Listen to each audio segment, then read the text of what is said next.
Good evening, ladies and gentlemen. My name is André Carpieux. Today I was standing on the corner of the street from the senior center, and I did count over 80 vehicles picking up children. And my reasoning on this here is 80 drivers and with their car, and of course they're not new car with the utmost mileage record. So if we provide public transportation for the children, we can save tons and tons of used fuel and time consumed by the parents to pick up their children. We have many vehicles that are on storage that are not in use, and not only that, in the middle of the day and around 3 o'clock, many of the buses and merry-go-round are almost empty. So these buses could be used to transport the children, and that's, we talk about an economic here. We don't need to make the math, but vehicles are not as efficient as buses, because buses are powered by diesel, and the diesel engine is much more efficient, and we have a weight ratio here that simplifies the transportation system. So we just need to make a route and ask the parents who would want to benefit from public transportation. Thank you. Other public comments on this item? Okay, let's go ahead and hear from council. I'd just like to say a couple things, that I really value the public access to meetings, and we audio record now our committee meetings, and providing an easy way for people to see. I'm glad that the city is improving not only planning commission meetings, but also the YouTube access, and hopefully all that'll get ironed out quickly. I don't like special arrangements for some people and not for others, and I'd like it to be even-handed and fair for anyone in Emeryville to have the same access to our video taping. And I hope that we continue to improve also the ETV broadcasting.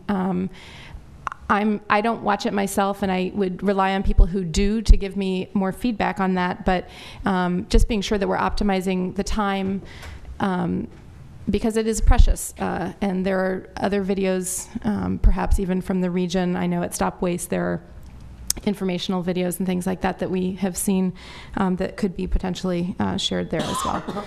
So I would be in favor of either eliminating the fee and having a very clear protocol for anyone who would like access to a video copy, and there would be a set way to do that and request it, so that nobody is being inconvenienced or feels pressure to provide something if it's not working in their schedule. I think it's important that we're efficient and fair. Yeah, I'd just like to comment. I think the city clerk's office is moving ahead to really reach a point where there is more across-the-board access. I'm at the present time not really interested in altering the fee schedule. I think let's bring it back next June when we do the fee schedule, see how many requests there had been.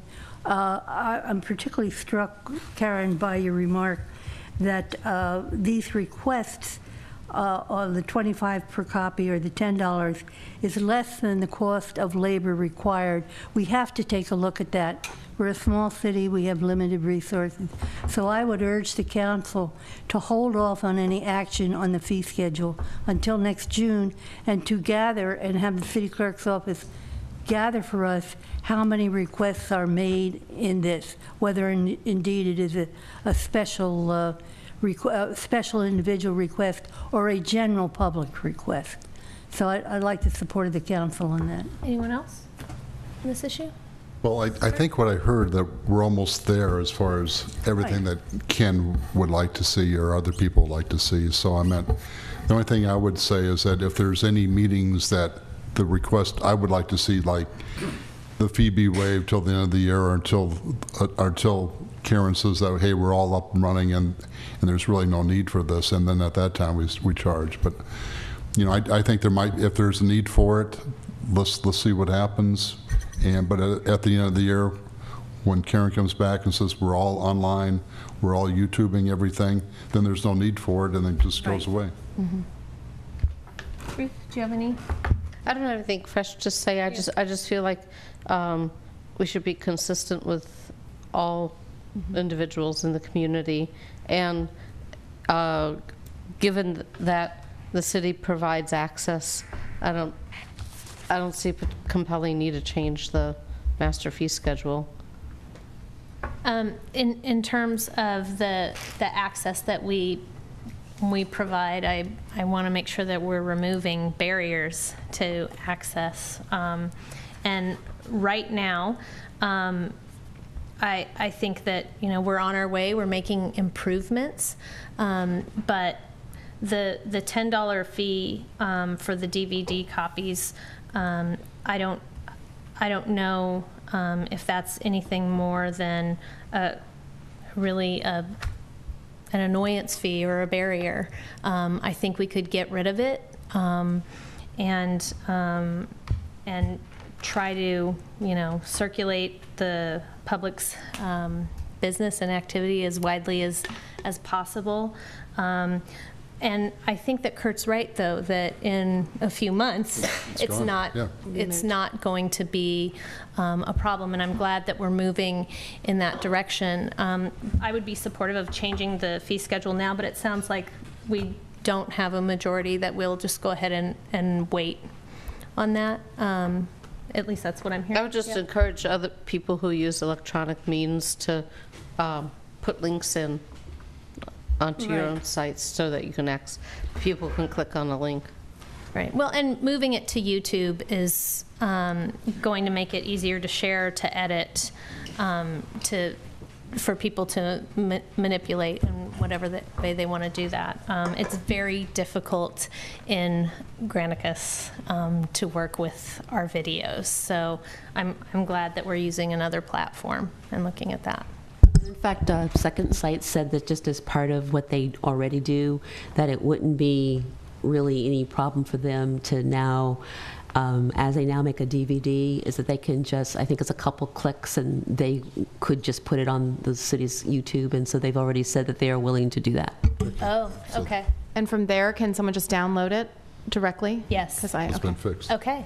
Can we have a separate agenda item about how we can enhance ETV? I'd just like to have a fuller discussion about that. Yeah, that's a good idea. The staff is working on a kind of a comprehensive public outreach plan that would include use of ETV, but if the council would like to just concentrate on ETV, we can bring that back ahead of the whole plan. Do you know when the whole plan is slated to come to council? In December? Kurt, why is it always December, Kurt? Or January. Is that how long it'll be? It'll be a while. Okay. Yeah. So I think having a discussion before that would be warranted. Okay. So you don't think you heard 3 people saying? No, I thought I heard Ruth, Nora, and Kurt saying don't. I thought Kurt said waive the fee until it's available. My motion was to waive the fee Oh, I'm sorry, yeah. till Karen comes back and says that. And I feel like it's not necessary because there's plenty. Well, that's, So then we have 3-2 to waive it. I'm sorry, I didn't hear this I'm just correctly. not clear on the timing. So if it takes a month to waive the fee and then in And then 6 it's already weeks done. it's already done, I don't understand. Yeah. Okay, I guess you're asking me 2 questions. If you were asking me what the status is that the city school committees have been, I think, for for a while on the YouTube. Starting with the July meeting, we have put the Planning Commission meetings on YouTube, and we will retroactively go back till January 1st. Okay. Going forward, so starting with the August Planning Commission, because Second Sight does videotape those, they will automatically put those on YouTube. So so starting, so for all of 2014, the Planning Commission will be on YouTube, and going forward will be on YouTube. so this, basically what you're saying, this should not have been a policy item because it's been fixed. That Madam might. Mayor, I have a substitute motion. And my substitute motion is that at this time, we do not change the master fee schedule. We have lots of other things we have to do. But that we put it on for discussion in June when the master fee schedule comes back. So in the interim, you're saying it eliminates the need for the public to request a DVD, but if someone does request a DVD, they will pay $10 because that's what the master fee schedule is right now. Right. Correct? Okay, that's clear to everybody? Substitute motion. Yeah, that's fine. Is there a second? I've got a second to the substitute motion. Yeah, I'll second it. Okay. All those in, So that just was- restate it. You said, I'm sorry, getting confused with the That dates. we don't change the master fee schedule. You know, we have a staff that has a long list of things that they have to be doing. Changing the master fee schedule is not just a flick of the wrist. Right. So at this time, let us hold off from changing the master fee schedule, but put a notation in there that we discuss this very issue, specific issue, when it comes up again in June. That's the motion. And Ruth seconded. Okay. All those in favor? Aye. Aye. Aye. I'm sorry, was there What say you, Jennifer? There wasn't exactly, maybe it was. You know, I mean, it's really, the master fee it's like, there's really not even a need for this because the CD is going to be going by the wayside. So I mean, basically what will happen back in June, you'll just say that no more CDs. My problem is that you're Taking up staff time. Yeah. waiving the fee. That's what it is. And there's a And- little hard cost for the actual DVD. I know. It's not that, it's the labor involved. I know. And the time involved. So I think that maybe wasn't a substitute motion, but was an original motion, because there wasn't a formal original motion. I don't know if, It was really direction, I think. I call the substitute motion. Let's clear these things off. Let's, Have any objection to that substitute? Jennifer, do you? motion? I don't Okay. object. Okay. All right. Fine. All those in favor? Aye. Yeah. Okay, thank you. I think we, Can I ask one other thing, though, which is that staff clarifies in writing and shares it with council what the protocol is for anybody who is requesting it, so that we understand. I think it's been out there before, but it'd be nice to have that. Yeah, we'll send that out. Thank you. thank you.